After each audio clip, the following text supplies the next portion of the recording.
로마서 12장 1, 2절에서 설명하고 있다고 말씀드릴 수가 있습니다. 3절에서 5절까지의 말씀입니다. 이 말씀은 그리스도의 지체의 다양성에 대해서 설명하고 있습니다.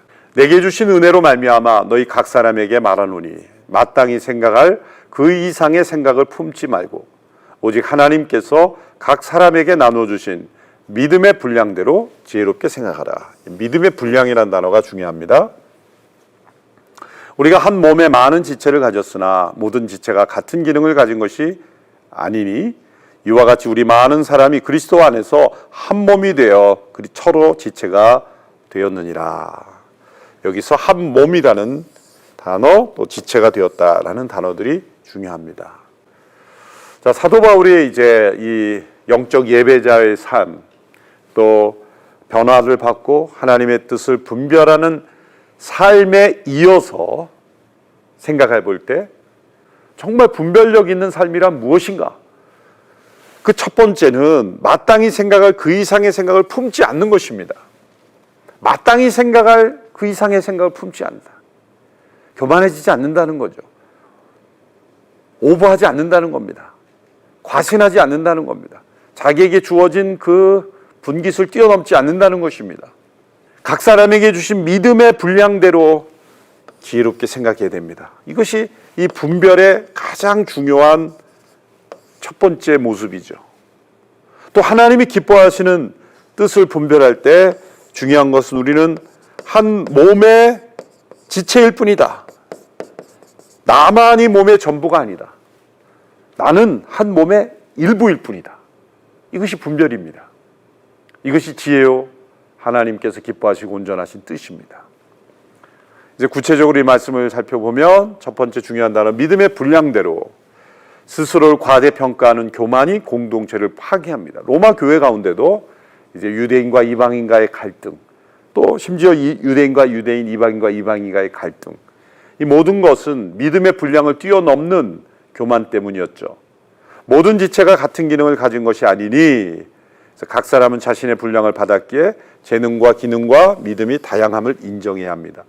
그리스도 안에서 한 몸이 되어 이제 로마서에서 교회를 그리스도의 몸이라고 표현한 유일한 구절입니다. 그리스도 안에서 한 몸이 되어.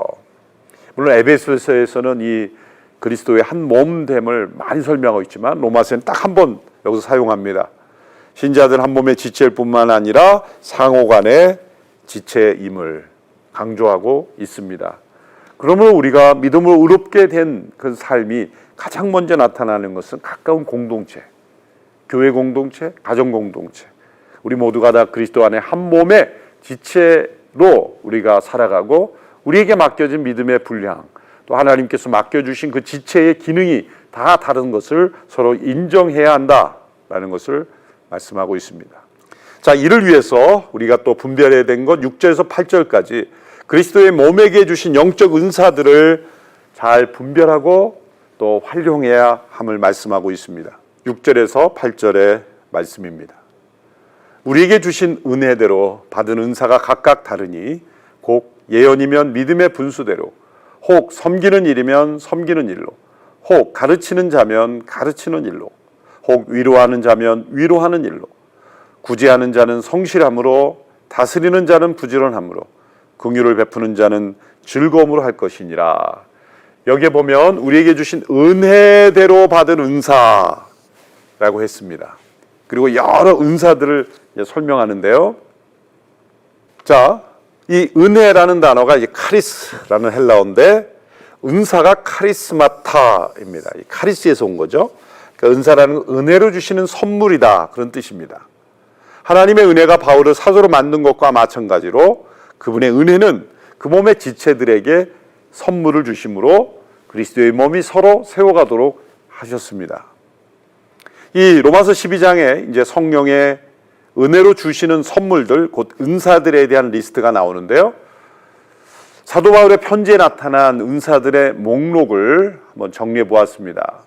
로마서 12장뿐만 아니라 고린도전서 12장에도 나오고 또 에베소 4장에도 나옵니다. 여기 보면 이 은사들의 리스트에서 이제 겹치는 것도 있고 서로 차이점도 있습니다. 그래서 성령의 은사라고 할 때 이 사도 바울의 편지에 나타난 이 모든 것, 겹치는 것을 빼고 다 포함해서 성령의 은사라고 우리는 보아야 하죠. 특별히 이 각 교회, 로마 교회, 고린도 교회, 또 에베소 교회에 나타난 은사들의 리스트다라고도 말할 수가 있죠. 그래서 각 교회에 나타난 은사들을 인정해 주는 것입니다. 로마 교회도 예언이 나타났고, 또 고린도 교회도 예언이 나타났고, 또 에베소에서는 그런 예언의 은사가 나타나지 않았기에 언급하지 않을 수도 있습니다. 로마 교회는 이 가르치고 위로하고 섬기고 다스리는 것, 구제와 긍휼. 예를 들면 성령의 은사라고 할 때 전통적으로 병을 고치거나 능력을 행하는, 또 방언을 말하는 이쪽 영역을 주로 우리는 고린도 교회에 나타난 은사들만 성령의 은사라는 이 고정관념이 있는데, 여기 보면 가르치는 은사, 위로하는 은사, 섬기는 은사, 다스림의 은사, 이것도 매우 소중한 은사입니다.